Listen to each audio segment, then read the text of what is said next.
Ano kaya mga utak nitong mga bagoong mga kababayan ano? Mukhang halos na lang lahat sila mga kababayan papunta na sa pagunggong. Kagaya na lang ito si John Vic Remulla mga kababayan. Si John Wick. Na umakyat talaga mga kababayan sa container van. Tumungtong at nagposing mga kababayan na kanyang signature move. Oh, na ganyan-ganyan. Para magbukhang walang takot at matapang ang amoy daw mga kababayan. Oh, at sigurado tayo. Tatakbo ito sa 2028 na halalan mga kababayan. At gagamitin niya ang kanyang posing na yan sa kanyang mga picture mga kababayan. Sa kanyang mga tarpaulin at mga billboards. At sa halip na hangaan mga kababayan itong si John Vic Remulla. Dahil nagtapang-tapangan at umakyat pa sa container van. Ayun, napagalitan. Napagalitan mga kababayan ang mukhang maangas. Naging itsurang luhaan mga kababayan matapos pong bakbakan mga kababayan ng mga punto ng mga nagsasalitang mga rallyista mga kababayan. Oh, nakakahiya. Lalong-lalo na itong sinasabi ng isang rallyista mga kababayan sa pool. Itong sinusuportahang bagoong Pilipinas si John Vic Remulla. Panoorin niyo po ha. Sa amin pong mga senyor, sa aming mga nakikita ngayon. Makinig ka, John Wick. Ayun mga kababayan. Pumatong talaga sa container van. Pasikat mga kababayan. At bakit natin nasabing pasikat? Dahil sinabi mismo mga PNP mga kababayan na hindi naman talaga si John Wick mga kababayan, si John Vic ang nagmamando dyan. Mayroong commander mga kababayan. Si John Vic, pumunta lang daw dyan mga kababayan para magmasid. Hindi talaga siya ang commander. Oh, tapos siya pa ngayon ang sentro mga kababayan ng attention dyan. Bankrupt ang PhilHealth. Oh, makinig ka John Wick. Bankrupt ang PGH. Bankrupt ang PGH. Walang mga gamot para sa ating mga senyor. Nakakahiya John Wick. Ano kayang feeling niyan, no? Parang nasermonan ka mga kababayan. Totoo naman talaga mga kababayan ang sermon nitong rallyista. Kaya nga sila nagrarally eh. At etong mga pulis mga kababayan, kabilang sila sa mga biktima. Ano ang aming kinakatakutan? Hindi lang kami ng mga senyor na ang aming buhay ay maiksi na. Hindi, ang aming iniisip ay ang aming mga anak at apo. Mga anak at apo. Oh. Yan talaga mga kababayan. Mahirap para sa mga kababayan natin, mga senior citizen, mga kababayan na iiwan nila ang kanyang mga pamilya. Nabangag ang namumuno. Lord, masakit yan mga kababayan tanggapin. Ano na lang kinabukasan ng aking mga anak at mga apo?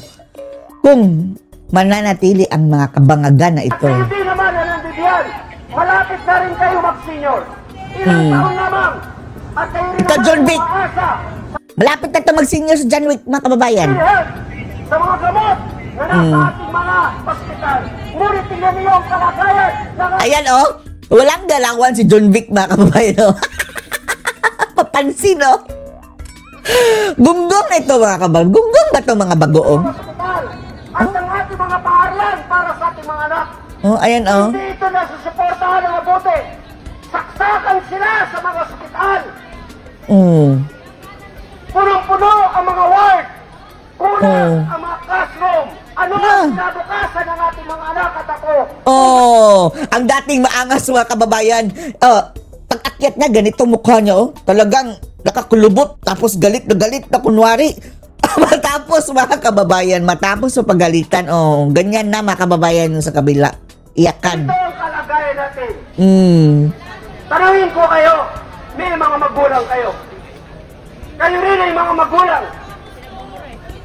Darating din ang araw na kayo ay manghihina, magkakasakit at mangangailangan ng tulong at hindi magiging sapat ang inyong mga sahod.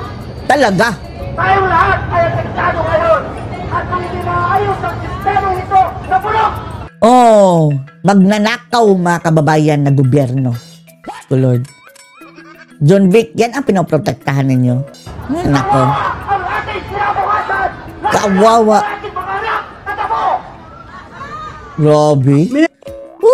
Sa pool si John Vic mga kababayan. Kaso nga lang, hindi full ang video dahil putol mga kababayan. Meron kang isang pinuno na sinabi, nagko-cocaine. Oh, eto mga kababayan. Oh, John Vic, ito ang pinoprotektahan ninyo. Pinuno na sinasabi na addictus benedictus. Sabi mismo ng kapatid niya ha. Sino ba tayo para mag-deny mga kababayan at hindi maniwala? Kapatid na niya ang nagsabi. At hindi lang siya, ang asawa niya, ang pamilya niya. Buong angkan, buong pamilya pala mga kababayan, bumabatak.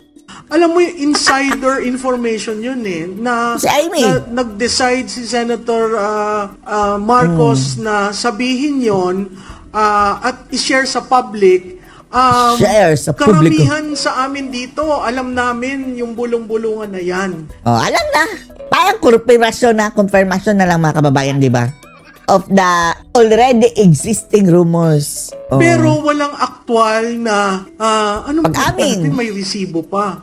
Ang pinakamatinding resibo, kapatid mismo ang nagsabi. Tapos mga kababayan ha, may panawagan pa si Senator Amy Marcos na ang sabi niya, kayong mga PSG, mga men in uniform na may alam daw mga kababayan, pinakausap na ngayon ni Amy para tumistigo rin. Yun yung isa. At doon sa naratibo niya, nagsimula nung bata.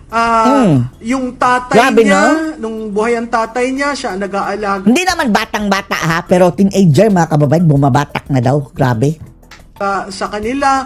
Nung namatay, siya ang tumayo bilang ama at ina. Si Amy. And then mga kababayan, mayroon pang sulat, diary mga kababayan si Marcos Sr. Ang kanyang pinag-alalang itong si Bonget. Bongbong daw mga kababayan dahil liwaliw. Parang walang direksyon sa buhay. Naging presidente pa, Senior. Tapos, grabe, nagkalat. Sabi niya doon. Ginawawa ang bayan. Maraming pumukol sa kanya na sabi it's being un-Filipino. Hindi po. Doon sa mga nagkaroon ng relative. Eto, sinasabing un-Filipino. Naging Filipino nga si Amy mga kababayan dahil mas pinili niya ang bayan kaysa sa pamilya. Yung nagja-justify mga kababayan sa pagiging addict di umano ni Ngagva. Kayo ang un-Filipino. Hindi lang juliktos mga kababayan na magnanakaw pa. Tinotolerate ninyo dahil ayaw ninyo kay Bibi Sara. You are un-Filipino. Anak, kamag-anak, pinsan na nalulun sa droga. Alam nila ang daming yung dinamay ni Senator Marcos. Pati anak ni Amy Marcos mga kababayan dinamay. Dun sa stage, nakita nyo yung delivery niya. Hindi yun ang Senator Marcos na alam natin. Tapos eto ginagawang katatawanan ng GMA mga kababayan, yung speech ni Amy. Hello, bansa natin ang nakasalalay doon. Huwag niyong gawing joke. Mga GMA, addict ba? Baka addict din sila mga kababayan. Addict din ba kayo mga GMA bias, na bagong bias mga kababayan? Malamang. Dahil okay lang sa kanila mga kababayan Nahihirapan siyang sabihin, kahit may prepared text, di ba? Nakita natin may part na umiiyak siya, may part na nagpupuna siya ng legit pawis. mga kababayan, legit yung sabi na Amy. Ko after delivery, ang sinabi niya sa akin, I am unburdened.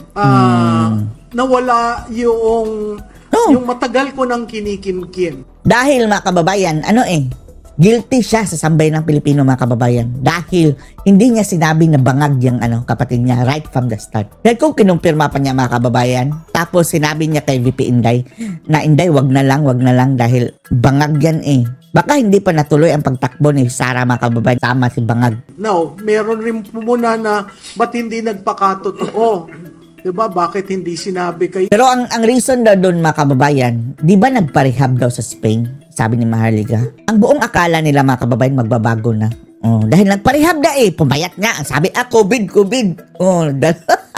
Parang mga kababayan, parang butot balat na. Dahil na COVID ba kababayan? Yun pala, nagparehab pala doon mga kababayan daw di umano, sabi ni Maharlika. Yun siguro ang iniisip nila Amy, baka totally nagbago na. Pero ayun mga kababayan, matapos manalo, Batakan. Ginawa nga daw mga kababayan, bahay Batakan ang Malacanang, sabi ni Amy. Inday, nung kinuha si Inday, at yun sa tingin ko ang naging problema kung bakit si Presidente Duterte medyo umayaw dun sa team up. Yun ay nangyari. Hindi tayo nakinig. Sa paniniwala ni Senator. Akala natin, buong akala talaga natin mga kababayan, strategy lang. Totoo pala, sorry Tatay Digong, panahon na yun. Ang buong akala talaga natin, strategy lang yan nila. Dahil andun pa rin si Sara Oh, yan talaga ang ating iniisip mga kababayan. Yung talaga makatotohanan na pala mga kababayan. Wala ring tumakbong iba. Pero kung tumakbong presidente si Bangag mga kababayan, tapos hindi nakitandem si Sara, kahit hindi na tumakbo si VP Inday, tapos tumakbo si Bongo. Bongo kami eh. Marami nga nagalit na mga bangag sa atin mga kababayan dahil Bongo do. Dahil alam natin loyal ang mga kababayan si Bongo sa mga Duterte. Kaso nga lang umatras sila sinabato mga kababayan at Bongo. Ayan, wala na kalaban si Bangag. Lutang na lang. Sa tingin nga natin mas okay pa siguro mga kababayan kung nanalo si Lutang dahil siya lang ang salot mga kababayan. Ngayon 3 ang salot. Palaka, Tambaluslos at Kuting. Tapos si PRRD malamang hindi pa madali-daling mga kababayan maipatapon sa ICC. Hindi pa makidnap dahil to be fair kay Lutang mga kababayan, abogado din siya. Hindi kagaya nito sa Kanyang College siya lang mga kababayan. Pero gayon pa man, what is bygones, sabi nga Tatay Digong. Kung anong tapos na. Huwag na nating kalkalin. Senador Amy na magbabago. Kasi ilan dun sa sinabi niya, di ba? Ilang beses kang nangako na magbabago ka. Ilang beses na nagparehab na nga daw. Pero sa akin, naantig ako dun sa sinabi niyang, Ading, pahinga na tayo.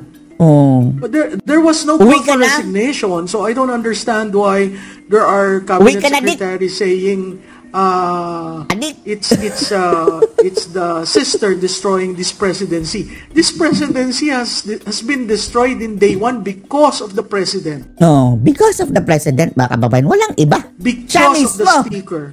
Because of someone unelected. The wife.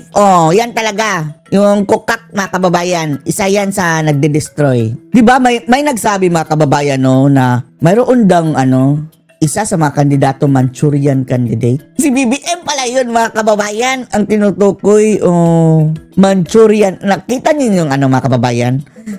Movie na Manchurian candidate. Parang tuta lang mga kababayan na presidente. For the sake lang na siya lang ang humaharap mga kababayan.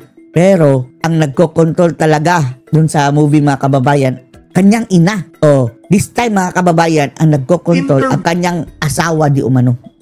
Vince in governance. Manchurian. Mahirap yung taong hindi ka nahalal, nangingialam ka sa governance. At kung palaka na yan. Walang iba kundi yung mga kababayan kukak. Ikaw ang nagdidesisyon. So bumalik tayo doon sa national security threat. Paano magdidesisyon ang isang pangulong lulong sa cocaine? Lulong! Paano? Tapos ang kanyang mga kababayan, pinsan, lolong na buaya. Ano ba to mga bagoong mga kababayan? Mga bagoong talaga. Diyos ko Lord. Susunod ang mga sundalo. Knowing ang nag-uto. Kayong mga sundalo, gusto niyo na ba na Si Amy na mismo, addict daw. Okay lang sa inyo. Pamunuan tayo ng isang addict. Kung kayo mga sundalo, i-drug test kayo. Tapos mapatunayan na positive. Tanggal kayo sa pwesto.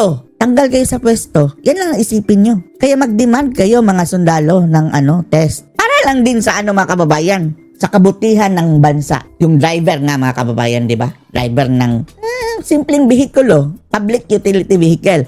Kapag positibo, tanggal ang lisensya mga kababayan. Wala, bawal ka na mag-drive sa public na transport. How much more itong driver natin sa Pilipinas mga kababayan? Buong bansa ang pinagmamaneho. Diretso tayo. Okay lang sa bangin, pero baka sa inidoro mga kababayan pag nagkataon. Sabog.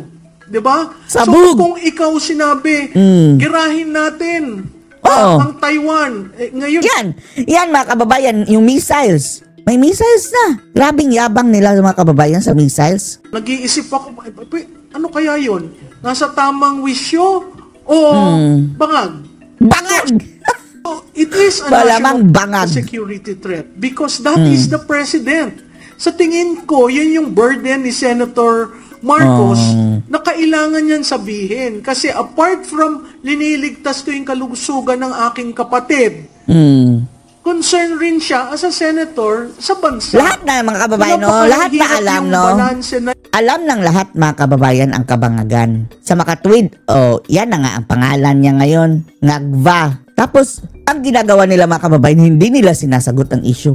Hinahayaan nilang mamatay mga kababayan ng issue. Yan ang estilo ng mga bangag mga kababayan. Dahil alam nila kampante sila mga kababayan, hindi lalaki dahil ang media kakampi nila. Yang media, kurakot din kayo. You are one of the problem. The main problem in this country. Mainstream media ng Pilipinas. Ayun, and Masalot. And really, I thank the senator for being forthright, for being honest, although belated. Pero sa tingin ko, yung nasa mesa dito, alam naman natin yung talagang nangyari doon. At public office is a public trust. Doon pumapaloob eh. Nahalal ka ng bayan, binigyan ka ng mandato, ngayong nalaman naming lulong ka. Lulong! Oh, parang si mga kababayan, yung buaya. Pero ibang lulong ito. Lulong sa pulburon. Tapos yung kanyang riding in tandem, mga kababayan, at trio pala sila, no? Yung isa, lulong na buhaya sa kurakutan. Napakahirap intindihin kung hindi magsasalita ang Pangulo. At kung hindi mag-hair follicle test. Doon sa BFF ko, sunod-sunod ang sinabi niya. Nagkuha na yan, nag-drug test na. Ang drug test niya ay urine. Noong 2022 for the election, hindi yun hair follicle test. Ang sunod na sagot, kinabig na naman kay President Duterte na nagda-drugs at nagfe-fentanyl. Hindi naman ako doktor, ibibigay ko na yung kay Dr. Mata, no? Tapos kinabig na naman na bakit ngayon? Bakit hindi noon? Ba't hindi niya kaya tanungin sa presidente? Total yun ang principal niya. Hindi ko maintindihan bakit hindi sumasagot. Hindi ko maintindihan na bakit ayaw niya hair follicle test. Hindi lang siya, yung buong pamilya ang challenge. Ang dami ng binatok, pati hindi daw tunay na anak si Senador Amy. So makikita mo, yung diversion, pinalalaroan, laro siya ng lalaro. Ang napakahalaga, sir, magpa-hair follicle test ka. Yun lang ang alis ng duda ng taong bayan. At pag hindi mo sagutin yan, magkakaroon talaga ng erosion ng tiwala at erosion ng confidence. Biro mo ngayon, tayo ang topic international media saying that the Philippines as a leader who is an addict, who is heavily into cocaine, we are chair of ASEAN next year. Bigyan naman yan ng kahihiyan ng bansa. Ma'am, bago po kay Dr. Richard, follow-up question. Ano po yung nakikita ninyong scenario if the junior officers, foot soldiers, will start asking the questions regarding the situation or yung health situation ni President? Mukhang yan ang nangyayari ngayon. Yung foot soldiers and junior officials, not in the Corps of Generals, mukhang pag umikot ka sa mga kampo, yan ang pinag-uusapan. So, how would General Bronner address that? How would SND address that? And by the way, SND was present during that Bataan celebration where the president had white, right? And he was one of those who was making, a sign that there is something. And kung siguro titingnan niyo yung video na yon, nanggigigil nun si Secretary Gibo. So, how do you address that? Yung mga ordinaryong kawal, linalaan nila yung buhay nila para sa proteksyon ng Estado. And then here we have a leader who doesn't really care, it's not felt, and then suddenly we hear of the use of drugs and other things that is being done in the office of the president, in Malacanang. Ngayon lang ako nakarinig ng mga ganong balita kasi ako'y nagtrabaho naman sa Malacanang. Wala naman ako naririnig ng mga ganong activities na nangyayari within the palace. Thank you, Prof. Dr. Richard, doon lang po sa effect po ng cocaine. Gaano po ba ito ka-delikado sa sa tao, especially kapag araw-araw nagdodroga gamit po ang cocaine? Yes, a very good question. Actually, it's very, very dangerous. Actually, pwede po siyang magkaroon kaagad ng heart attack, pwedeng tumaas kaagad yung blood pressure, pwede kaagad magkaroon ng seizure, lalo na kung ma-overdose. Ngayon, pag sinasabi naman nilang microdosing, which na-mention po yun ni Senator Amy na 4 times a day daw, actually, that is still dangerous and also for the country kasi if you're working and then you're doing microdosing, that's yung decision making mo mababago eh. Totoo po yung sinabi ni FPRRD na nagsishrink po yung utak. Ibig sabihin, maging mahina na po yung comprehension mo, decision making, at you could be easily manipulated. Ngayon, wala sana tayong problema kung gumanda talaga yung bansa natin, wala tayong naririnig na grabing corruption, parang justified na hindi siya affected. Pero itong 1 trillion na issue na nanakaw, and that's just a portion, and that makes it a very, parang connected siya, na kaya siguro nangyari itong flood control issues and other mga corruption dahil hindi na nga nabantayan or doon sa sinabi ni Zaldico na baka involved and Zaldico ang nagsabi noon. So, ibig sabihin, questionable na po yung kanyang decision making and lalo na sinabi ngayon ni Senator Amy na lulunsa sa cocaine. On a different topic po, I would like to address this question kay Prof. Malu and kay Attorney Raul kasi pinag-uusapan po ngayon, mainit po na issue yung succession. And marami sa kritiko ni Vice President Sara Duterte na ayaw nila na mag-resign or parang hindi naman nila sinasabi pero tutol sila sa pag-resign ni President Marcos knowing na according sa Constitution ang papalit ay ang Vice President. Ma'am, your comment on this sa usapin pong ito, Attorney Raul, kasi parang pinanawagan din nila na hindi lang kung ganyan lang naman, hindi lang dapat si President Marcos, maging si Vice President daw, ay kailangan mag-resign din dahil meron din siyang corruption issue umano dito sa confidential funds. Yeah. Okay, so I'll take the first crack on it. No? Balikan ko lang yung accusation kay Senator Amy na yung kanyang ginawa raw ay un-Filipino. Sinabi na nga ni Prof. Malu na it's not un-Filipino. It's really very patriotic. It's a patriotism of the highest order. Immediately, binanggit po yan sa aking post sa Facebook at saka sa TikTok. Pero meron bang precedent dito sa bansa na ang isang kid o anak ay sabihin niya o ginawa niya ang nararapat para mapreserba ang institusyon? You know, it was a coincidence. No? Naalala ko. Remember ang nangyari sa Iglesia ni Cristo some years back? I think a decade ago, si Ka Eduardo Manalo mismo, tiniwalag niya ang kanyang kapatid at pati ang kanyang nanay para mapreserba yung institusyon ng simbahan ng Iglesia. Ginawa po yun. Un-Filipino ba yung ginawa ni Ka Eduardo? Hindi po. Kinakailangan niyang gawin yon para hindi po masira yung institusyon ng simbahan.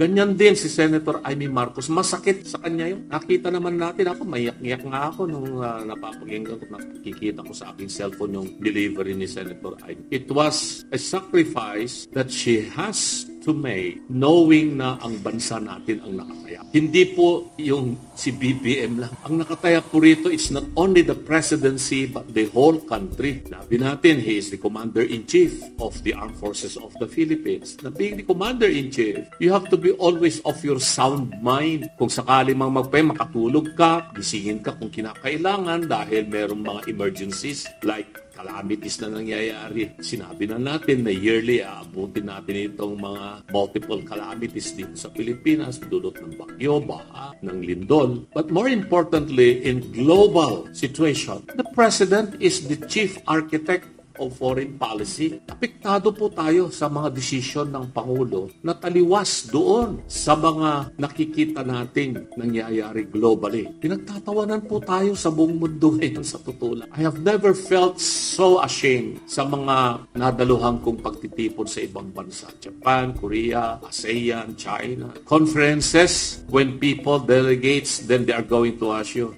"Hey, Mr. Lambino, is it true that your president is a drug addict?" Di ako makasagot. Kaya eh. But this time, pag tinanong ako ng isang foreigner, well, according to the sister, was personal knowledge of the presidents and the members of the first family and some high-ranking officials of government who are there, incumbent they are, working with him, are also involved in this illegal use of drugs. Hindi naman po ito fentanyl eh. Sabi nga ni Dr. Mata, yung fentanyl is a regulated drug, is a prescription drugs na ginagamit yan para maibsan yung pain order to Pero you cannot equate yung fentanyl sa cocaine. You cannot compare orange and apple at the same time or a circle circle and a square. Magkaiba po yun. Huwag nilang baguhin yung narrative dito. At saka, ang pinag-uusapan natin dito, no? The future of this nation. Hindi na po ito issue lang ng corruption ito. Sabi nga ni Doc Mata kanina, as consequence of this massive,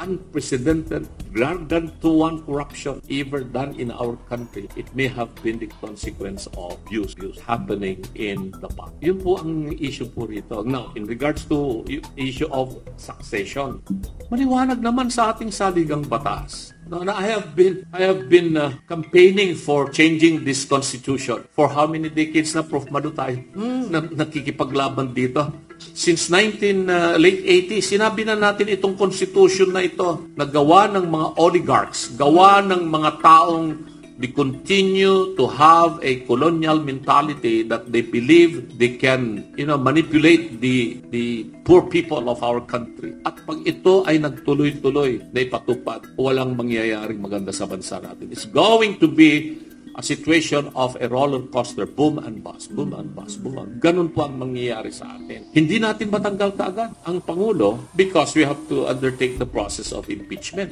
If we follow yung peaceful process, hindi mo rin siya pwedeng piliting mag-resign. Dito sa ating bansa, yung mga politiko ba, meron pa bang delikadesa? Perhaps in other countries, yes, mataas ang kanilang moralidad at yung kanilang delikadesa. Ma-involve lang sila sa issue ng, let's say for example, what's happening now in Japan, yung prime minister nila, kakailik nila yung babae, gumawa ng some statements in regard to the issue of Taiwan. Nag-aalburuto yung mga Hapon ngayon. Sabi ng mga Japanese citizens, walang gera for the past 80 years. Why are you going to issue a statement that will inflame the situation here in the Pacific? So, baka mapilitan siyang mag-resign anytime just because of that minor. Pag tinignan natin, fault of the Prime Minister, but for the Japanese people, iba. In the same breath, nakita natin yung mga scandals, very minor scandals of politicians, even in the United States na tinitignan natin na parang model natin yung America. I remember si Senator Edward Kennedy na involved siya doon sa issue na meron daw babae na parang nadulas doon sa kanyang swimming pool. And because of that, he had to forgo yung kanyang ambition to run for president of o Democratic nomination sa United States. Dito, sinabi na ng kapatid ng Pangulo, gumagamit kayong pamilya ng droga, ng cocaine. Succession, we have to follow the Constitution kahit na hindi ko gusto. It's the Vice President ang nakalagay. If you want peaceful transition. Now, if you don't want, and that's what I'm afraid of, baka itong mga sinasabi mo kanina, mga junior officers and foot soldiers, hindi mo maalis na magsabi sila ng mga ganito-ganito. Ganyan-ganyan. Ako naglalaro ako ng golf. Malaro ako sa Aguinaldo, lumalaro ako sa Villamor, lumalaro ako sa veterans. From time to time, kung minsan may mga nakakasabay po tayong mga nasa active in service.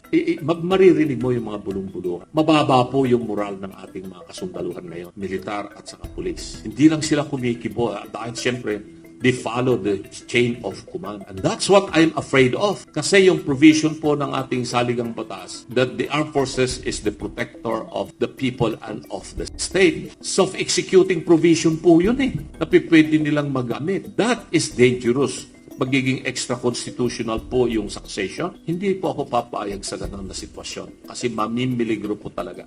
Hindi lamang po yung ekonomiya ng ating bansang mamimiligro sa ganung sitwasyon kung hindi. The entire security situation of our country, pag sumabog po yun, magiging parang Myanmar po tayo ngayon.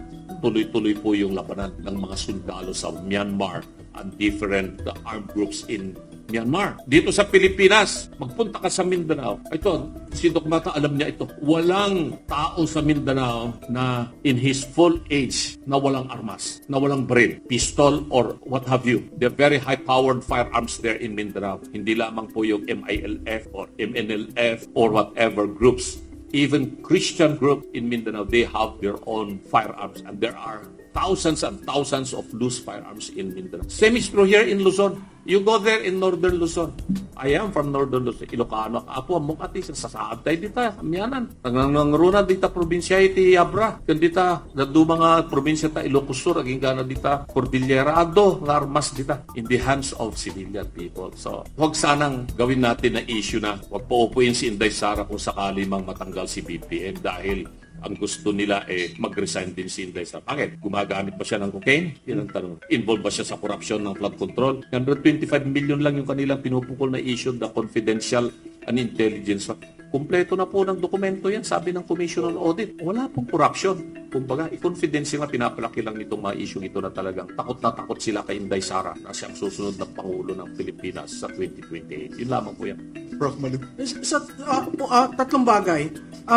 Itinapon ng BFF ko na ito daw ay tungkol sa 2028. Wala akong katotohanan na 2028. Sino ang tatayo sa entablado ng INC at sasabihin na pinoproteksyonan ang Marcos at sinong subukang maayos ang Marcos? Hindi ho kandidato si Senator hindi ho kandidato si Senator Marcos sa 2028. Okay? Pangalawa, yun hong kagustuhan ng ibang kampo na ang parehong magbitiw. Yun ho ay tinututulan ko. Wala silang karapatan na sabihin na ang Vice Presidente ay dapat magbitiw. Ano ho ang ginawang kasalanan ng Vice Presidente? Tama yung sinabi ni Atty. Lambino. 125 million versus 1 trillion. 125 million already accounted for by COA. Wala naman hong violation dun sa joint memorandum on confidential fund. Saan ho ba nanggaling yung confidential fund? Hindi ba ho sa Pangulo? Binigyan siya. Bakit siya binigyan? Dahil si NTF-ELCAC na na-appoint siya at sinabi niya lately na ginamit siyang pag-check dun sa corruption sa DepEd. Kung saan na-discover kung sino nag-supply ng computer. Okay? Anong ginawa niya nung una siyang dumating doon? Yung computer ho, pinakiusapan niya ang AFP para ma-distribute. Kahit may obsolescence na dahil medyo luma, ginawa pa rin niya para makarating dun sa dapat paratingan. So yung ating saligang batas, katulad ng sinabi ni Atty. Lambino, klarado eh. Wala namang vacancy sa Office of the Vice President. Hindi ko maintindihan yan. Magtatawag kayo na pareho bumaba. Nasa Constitution ho that Congress shall pass a law on succession. Nobody has tried filing that. I don't understand why. That Constitution has been there since 1987. Okay? So, kung gusto nyo, and I'm addressing this to the pink and the yellow. Gusto nyong paltan? Hindi ba Constitution ninyo yan? Constitution ng dilaw yan. In total reaction to the Marcos years. Ngayong nagkakaroon ng labuan ngayon, gusto nyo mag-extra constitutional? Kawawa na ho ang bansa natin. Ang ekonomiya ho natin ay bagsak. Hindi ho masaya itong darating na Pasko. Paulit-ulit kong sinasabi, pag pumunta kayo sa malls, wala hong namimili. Wala hong Christmas rush. Abay, tayo'y malapit na sa katapusan ng November. Hindi ho ba ang behavior ng consumer sa Pilipinas pagdating ng ganitong mga panahon ay talagang kabi-kabila na? Ang sale, kabi-kabila na ang tiyangge. Wala ho yan.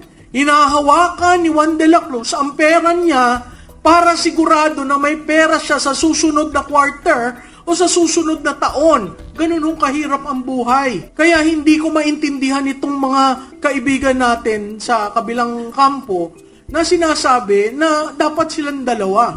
Hindi ko rin ho maintindihan na kung bakit ang mga kaliwa ay nasa mesa pa na makikipag-bargain. Para hong ang panahon na yon ay tapos na. Diba? Respetuhin ho natin yung proseso. At respetuhin natin yung saligang batas na yung mga dilawan ang gumawa. Maganda ba yung saligang batas? Hindi ho. Nakikita natin yung problema. Pero makuha natin pagbabago, napakahirap pong baguhin. Bakit? Kasi parati nila sinasabi, ayaw namin mabago yan. Paano ho tayo uunlad? Kung tayo'y nakaangkla dun sa salita at espiritu ng 1987 Constitution. Sinabi ni Atty. Lambino, napakadali sa ibang bansa na dissolve yung parliament, no? May kultura rin sila na may hiya. Ito sinabi delikadesa kaya nag-resign, tapos turns out hindi pala nag-resign. 'Di ba? Yun ang hindi ko naintindihan eh. Bakit parati yung binobola ang Pilipino? Bakit tuwi kayo mag-a-address sa Pilipino? Bubulahin nyo.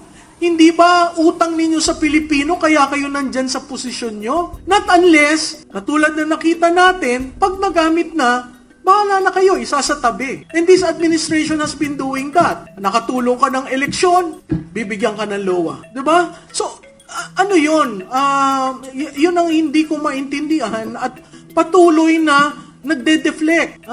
Parang merong pader na inaalagaan ang Pangulo. Kailangan na panahon na mag-national address siya. Kasi ito'y krisis. Kung sa tingin nyo ito'y dadaan, hindi ho. Yung handling ng krisis na ikaw ay cocaine user at ikaw ay addict, no? Gugustuhin ba nating nahalal tayo ng isang pangulo na addict? Kaya ho, babalikan ko yung sinabi ni Dr. Mata, paiba-iba ang desisyon. EDCA, supposedly for disaster, may tumulong ho ba? China, nakaibigan natin, umayaw sa China. Kasama mo, linigawan ninyo para sa unit team, in-impeach. Diba? So yung decision niya, paiba-iba. Yun ay signos na, kaya nga sabi ko, gumawa kayo ng listahan. Kung kailan pa bago-bago. At makikita nyo yung epektong sinasabi ni Dr. Mata.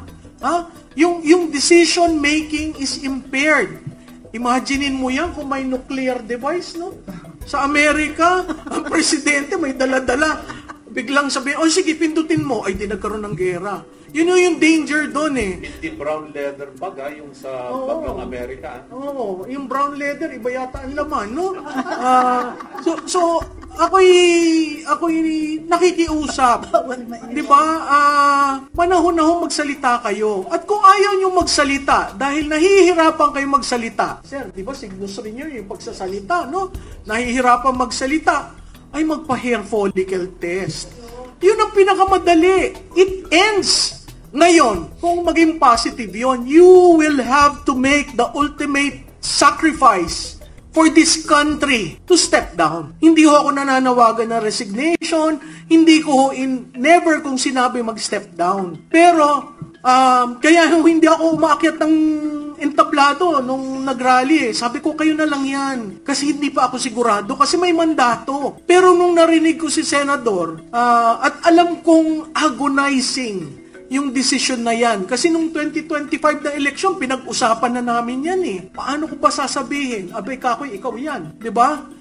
Napakahirap mong isipin at sumunod sa isang leader na may problema na ayaw niyang i-admit na may problema siya. At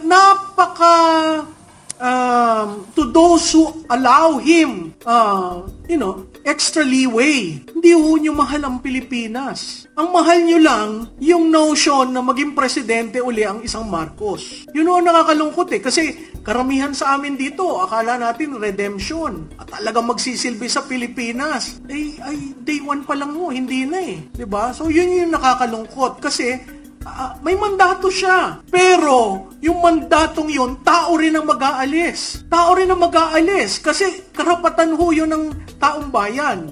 No? Kaya kay Secretary John Vic Remulla, ikaw na may kaibigan ko, hindi naman ito inciting to sedition. Dahil hindi naman ako nagsabi na ibagsak. No? Pero there comes a time, yung mga politiko, there comes a time when you really have to think about country. And when you really have to step up on the plate and say, pasensya na kayo, nagamit ko ang pondo na hindi tama. Oy, wala naman tayo naririnig na politiko na gaganyan. Wala nang boses si Congressman taga-Caloocan. Erice. Diba yung passion talagang... Pero wala. May tumayo ba para sabihin na humihingi ako ng paumanhin sa aking mga constituent? Wala. Maganda pa nga yung sinabi ni Atty. Lambino, naghaharakiri, humihingi ng apology, South Korea, Japan. Dito sa atin, wala eh. Pakapalan ng mukha eh. So, parte yun ng kailangan nating i-correct. Dahil sa dadating na 2028, abay dapat iba ang uri ng pinuno na ating ihahalal. Yan yung sa demand side. Problema mo sa supply side, ang COMELEC at ang ating sistema. Marami hong aayusin. Kaya ang taong bayan, parati na lang, drama lang yan, wala naman nangyayari. Makakalimutan rin yan. Ako, humihingi ng tulong sa inyo, lalo na yung sa vloggers at sa media. Magtanong kayo, hindi yung porke dineflect kayo ni BFF ko, hindi nyo natatanungin. Biro mo, saan ka naman nakakita? Tinanong dun sa yung incapacity provision, biglang ang sinagot, ay dapat yung dating administrasyon questionin sa corruption. Di ba? Paano ka nakatulong dun sa usapan publicly? Nasa saligang batas natin, there are 4 grounds. If there is a vacancy, at saka napakahirap nung incapacity. Kasi dadaan sa Kongreso. Yung disability rin, mahirap, may requirement di ba? Yeah, binanggit ko yan nung last Saturday, di ba? Sabi ko sa inyo, take a look at the provision of Article 7, Section 11, and Section 12 ng ating saligang batas. Andoon yung, sabi ko, tagal ko nang tinuturo yan for 20 years, tinuturo ko yung saligang batas na yan. Sabi ko, itong provision na ito, in Section 11, Article 7, in regards to the inability of the President to govern. Imagine that, majority of the members of the cabinet. No. Well, the President can declare himself or herself temporarily incapacitated. Pwede niyang gawin yun. Susulat siya sa Senate President at saka sa Speaker of the House, declaring himself as incapacitated. Immediately, the Vice President will act as President until the President will make bawi. Susulat uli siya na capacitated na ako. Pero sabi ko, paano naging incapacitated yung Presidente kung susulat siya sa Senate President at saka sa Speaker declaring himself to be incapacitated? No? One. The second is majority members of the cabinet can declare the President to be incapacitated and immediately the Vice President will act as President. But the President can contest that. Susulat din siya. Sabihin niya, no, I am not incapacitated. So nagkaroon ngayon ng away, ng dalawang issue.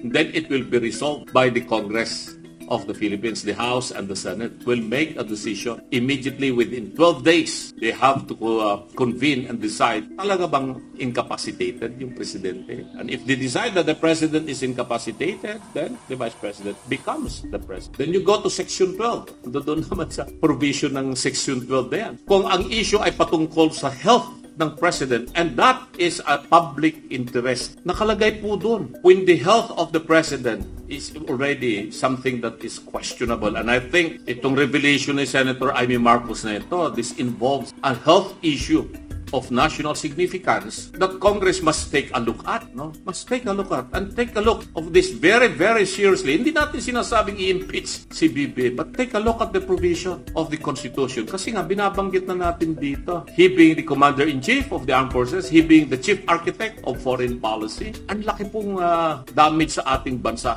The future of our nation is now endangered. At this point in time, at ito sabi sa akin ng, well, mga Western diplomats ito. Western diplomats. Uusap sila, sabi nila, will the presidents still able to, recover from this setback after this revelation by Senator? Tanong nila yan. Alam mo, sumagot yung isa na Western diplomat. I don't think so. He cannot even complete a sentence. Shocking, di ba? Ganun na yung tingin sa atin. Kasi nga naman, napapansin natin pag nagsasalita siya sa media, di ba? Hindi mo mawari. Hindi mo malaman kung ano yung sagot niya sa mga tanong na sinasabi, di ba? So, yun lamang po. Ayan, before